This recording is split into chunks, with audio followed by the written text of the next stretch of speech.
del día porque crece la tensión en Venezuela y la verdad que hay un montón de repercusiones en Twitter de gente famosa que quiere también alzar la voz y sobre todo mostrar su postura. Por ejemplo, es el caso de Montaner. Si quieren lo compartimos. Caro, a ver si nos ayudas a leer los tweets que fueron poniendo los famosos. Mientras tanto les cuento que ya se contabilizan 14 víctimas fatales. Ricardo Montaner puso: este es mi hashtag Maracaibo, me emociona la tierra del sol amada.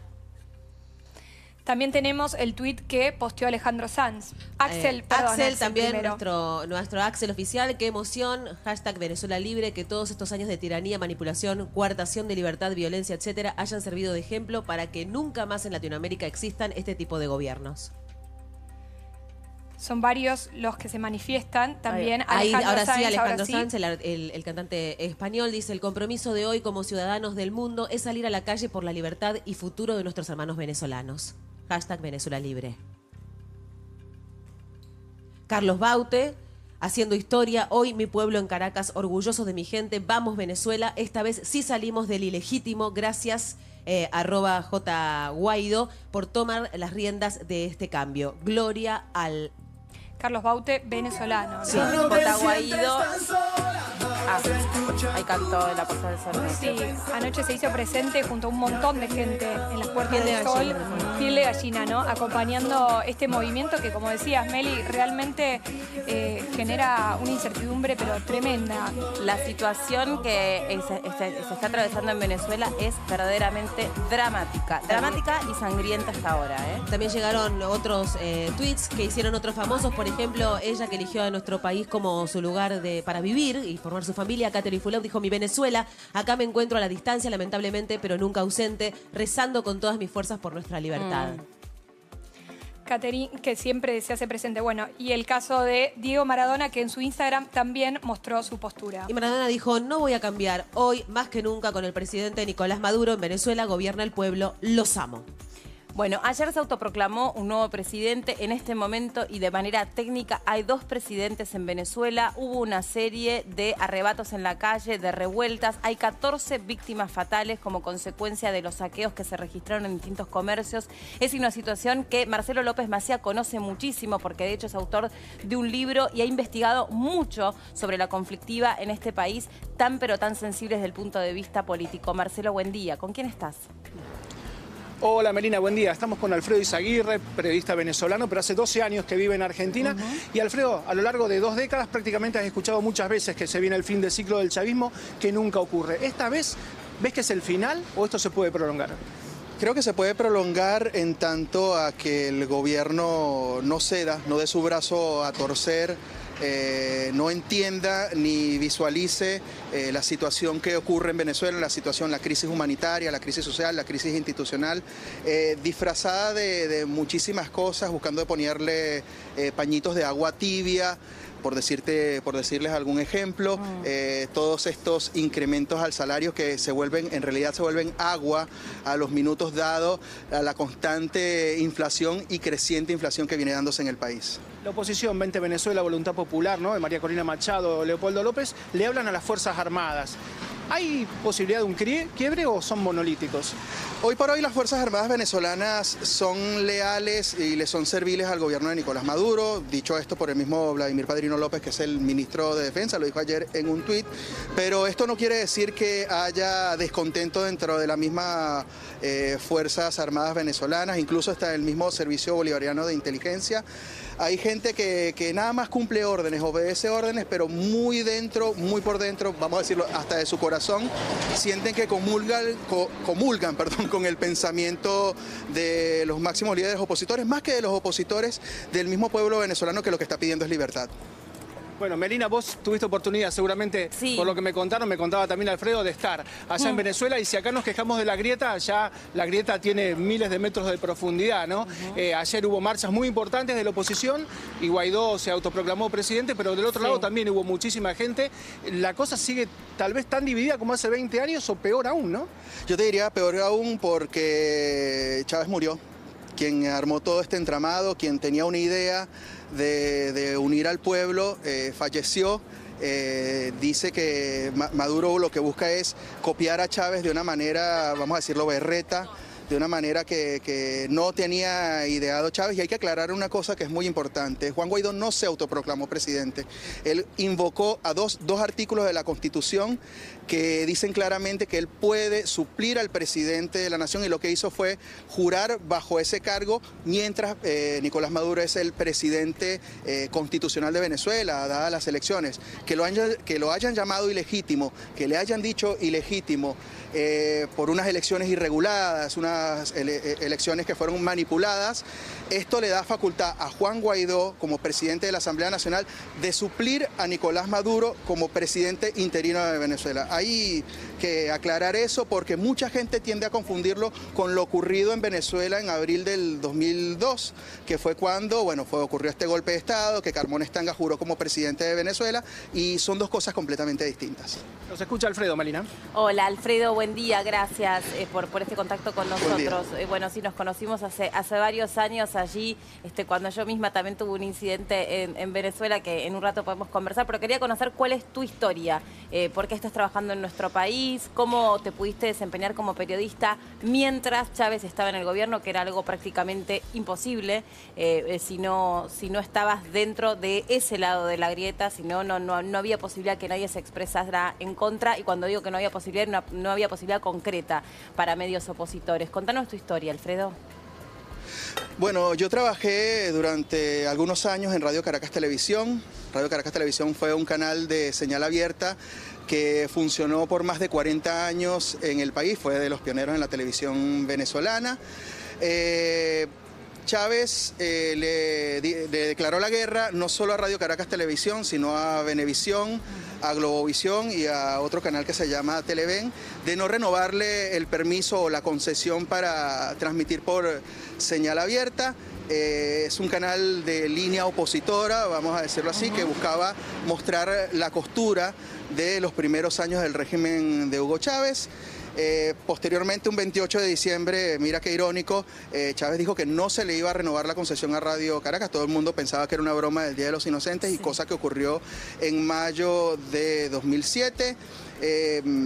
Por este tipo de comentarios del entonces presidente Hugo Chávez, en el que decía que estos 4 medios de comunicación eran los 4 jinetes del apocalipsis, comenzó una persecución total contra trabajadores, periodistas, productores, redactores, principalmente de Radio Caracas y de Venevisión. Progresivamente, posteriormente, vino dándose una alineación de los dueños de otros medios de comunicación, tal fue el caso de Televen y el caso de Venevisión, donde, llegaron a un acuerdo con el presidente y lograron renovar sus concesiones. Radio Caracas Televisión intentó salir por señal de cable, cosa que fue inhabilitada por la Comisión Nacional de Telecomunicaciones. ¿Les apagaron la voz a todos los que pensaban o a todos los que se manifestaban o querían hacer periodismo? ¿Vos tenés familia allá en Venezuela ahora actualmente, Alfredo? Sí, tengo familia, tengo la gran parte de mi familia. Sí, sobre todo en el oeste de Caracas, que es una zona que principalmente apoyó a Chávez es un barrio en los primeros rojo. Años. Podría decirse que es un barrio rojo, no tan rojo, porque hay zonas muchísimo más rojas.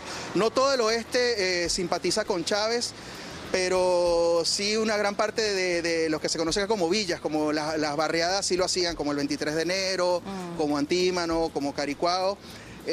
Yo vivía en una zona del oeste de Caracas que está muy próxima al Comando General de la Guardia Nacional, mucha preocupación en esa zona porque para llevarlo al término local es como el regimiento Patricio que está en Palermo, y donde entra y sale, allá muchos soldados, mucha artillería pesada, mucho vehículo militar, y que fue incluso el lugar donde empezaron a realizarse las primeras represiones durante la primera mañana del día de ayer.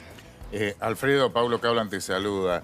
Para entender claramente, a ver, si bien por lo que estás contando, lo que sabemos, Chávez tenía prácticas absolutamente reñidas con la democracia, pero en definitiva ganaba las elecciones. ¿Qué pasó ahora con la última elección, que es la que consideran ilegítima, con Maduro? Bueno, hay que entender una cosa, Pablo, principalmente que Maduro no solo controla el poder ejecutivo, sino que controla también el Poder Judicial y el Poder Electoral. O sea, el presidente del Tribunal Supremo de Justicia, quien fue quien juramentó a Nicolás Maduro, que tenía que hacerlo la Asamblea Nacional, pero por, vamos a decirlo así, por un capricho, por un artículo de la Constitución interpretado como capricho del presidente, vamos a decirlo así, fue que pidió o se basó para que fuera juramentado por Michael Moreno, un abogado que, como te decía, encabeza el máximo tribunal del país y que tiene prontuario criminal por haber asesinado personas. Nicolás Maduro no solo controla este poder, controla también el poder electoral. Al controlar el Poder Judicial y el Poder Electoral, esto es una cosa que ya no es secreto para nadie, buscó de todas las formas o de todas las maneras inhabilitar a los candidatos de la oposición en Venezuela o simplemente detenerlos por incitación al odio.